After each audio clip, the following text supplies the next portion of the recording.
বাংলা বন্ধকে ঘিরে জগৎবল্লভপুরের একাধিক জায়গায় পথ অবরোধ বিজেপির। পশ্চিমবঙ্গ ছাত্র সমাজের ব্যানারের ডাক দেওয়া হয়েছিল নবান্ন অভিযানের, কিন্তু পুলিশি আক্রমণের অভিযোগ। বুধবার 12 ঘন্টার বাংলা বন্ধ রেখেছে বিজেপি।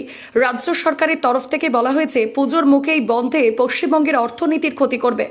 অন্যদিকে নবান্ন থেকে এদিন ঘোষণা করা হয়েছে, বিজেপি বন্ধ রাখলেও পুলিশ প্রশাসন রাজ্যের জনজীবন স্বাভাবিক রাখার সমস্ত চেষ্টা করবে। রাজ্যের যুক্তি, অতীতে আদালত বন্ধ ডাকা সম্পূর্ণ বেআইনি বলে রায় দিয়েছে, তাই বিজেপির এই বন্ধ বেআইনি। পশ্চিমবঙ্গ ছাত্র সমাজের ব্যানারে কলকাতা ও হাওড়ার একাধিক জায়গা থেকে মঙ্গলবার নবান্ন অভিযান চলাকালীন পুলিশ আক্রমণ চালিয়েছে। এই অভিযোগ তুলে বিজেপির রাজ্য সভাপতি সুকান্ত মজুমদার আজ সকাল 6টা থেকে সন্ধ্যা 6টা পর্যন্ত 12 ঘন্টার বন্ধের ডাক দেন। এর পাশাপাশি দেখা যায়, হাওড়ার জগৎবল্লভপুরের মধ্যে সন্তোষপুর কালীতলা বাসস্ট্যান্ড এলাকায় জগৎবল্লভপুর 2 নম্বর মণ্ডল বিজেপির পক্ষ থেকে পথ অবরোধ করে বিক্ষোভ দেখাতে থাকেন বিজেপির একাধিক কর্মী সমর্থকরা। এই ঘটনার খবর পেয়েই ঘটনাস্থলে পৌঁছে জগৎবল্লভপুর থানার পুলিশ তড়িঘড়ি সেই পথ অবরোধ তুলে যান, চলাচল স্বাভাবিক করে।